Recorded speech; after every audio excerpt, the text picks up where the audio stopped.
नमस्कार, आप देख रहे हैं यूपी ताजा न्यूज और मैं हूं संजय सिंह मान। आज हम लेकर आए हैं उत्तर प्रदेश के झांसी से एक ऐसी सनसनीखेज और दिल दहला देने वाली खबर। एक ऐसी वारदात जिसने न केवल झांसी बल्कि पूरे देश को हिलाकर रख दिया। एक पूर्व प्रधान ने अपनी गर्लफ्रेंड की नृशंस हत्या कर दी और फिर उसके शव को 60 टुकड़ों में काटकर कुएं और नदी में फेंक दिया। आखिर क्या थी इस हत्या के पीछे की वजह और कैसे पुलिस ने ब्लाइंड मर्डर केस को खुलासा किया, आइए जानते हैं इस खौफनाक हत्याकांड की पूरी कहानी विस्तार से। ये कहानी शुरू होती है 13 अगस्त 2025 को, जब झांसी के टोड़ी फतेहपुर थाना क्षेत्र के किशोरपुरा गांव में एक किसान विनोद पटेल अपने खेत पर गया। वहां उसे अपने कुएं से तेज बदबू आई। जब उसने कुएं में झांका तो उसे 2 बोरियां तैरती हुई दिखाई दी। गांव वालों और पुलिस की मदद से जब इन बोरियों को बाहर निकाला गया तो जो सामने आया उसने सभी को स्तब्ध कर दिया। इन बोरियों में एक महिला के शव के टुकड़े थे। एक बोरी में गर्दन से कमर के नीचे तक का हिस्सा और दूसरी में कमर से जांघ तक का हिस्सा, लेकिन सिर, पैर और एक हाथ गायब थे। इस खौफनाक दृश्य ने पूरे गांव में सनसनी फैला दी। पुलिस ने तुरंत जांच शुरू की, लेकिन बिना सिर के शव की शिनाख्त करना बेहद मुश्किल था। झांसी पुलिस ने इस ब्लाइंड मर्डर केस को सुलझाने के लिए 18 टीमें गठित की। एसएसपी बीबीजीटीएस मूर्ति के नेतृत्व में पुलिस ने सैकड़ों गांव में छानबीन की और 200 से ज्यादा सीसीटीवी फुटेज खंगाले और स्थानीय लोगों से पूछताछ की, लेकिन 5 दिन तक कोई ठोस सुराग नहीं मिला। 18 अगस्त को पोस्टमार्टम के बाद शव का अंतिम संस्कार कर दिया गया, लेकिन पुलिस की मेहनत रंग लाई। एक महत्वपूर्ण सुराग मिला जब महेवा गांव में एक व्यक्ति ने पुलिस को बताया कि यह शव रचना यादव का हो सकता है।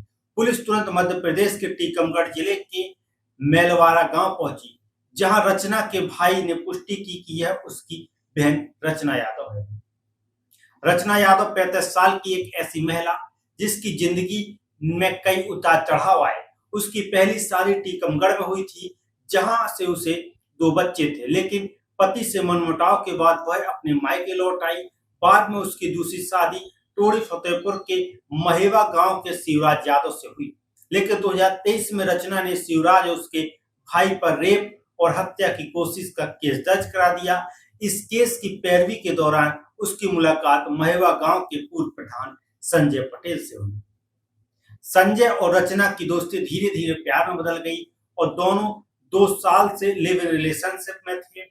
रचना जो इंस्टाग्राम पर रील्स बनाने की शौकीन थी, संजय से मोटी रकम भी लेती थी, लेकिन जब शिवराज की मौत हो गई तो रचना ने संजय पर शादी का दबाव बनाना शुरू कर दिया। संजय ने उसे समझाने की कोशिश की, लेकिन रचना अपनी जिद पर अड़ी रही और यहीं से शुरू हुई इस खौफनाक साजिश की कहानी।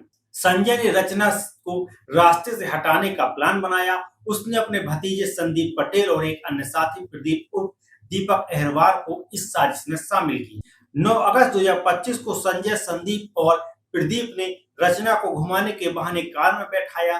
कार में ही संजय ने रचना का गला घोंटकर उसकी हत्या कर दी। इसके बाद तीनों शव को किशोरपुरा गांव में एक कुएं के पास ले गए। वहां धारदार हथियार से शव के 7 टुकड़े किए।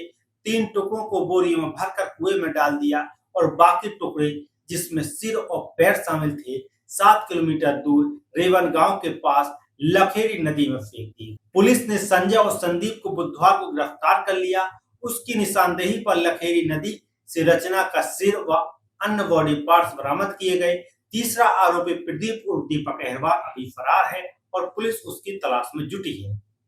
इस हत्याकांड ने कई सवाल खड़े किए हैं। आखिर क्यों एक रिश्ता इतना क्रूरता में बदल गया?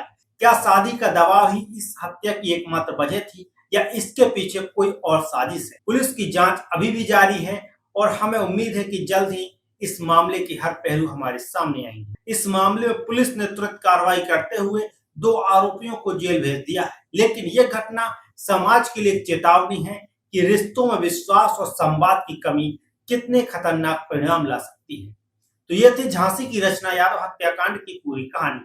अगर आपके पास इस मामले से जुड़ी कोई जानकारी है तो कृपया पुलिस से संपर्क करें और अन्य ताजा अपडेट के लिए हमारे चैनल को सब्सक्राइब करना न भूलें। मैं संजय सिंह मान आपसे फिर मिलूंगा एक और नई खबर के साथ।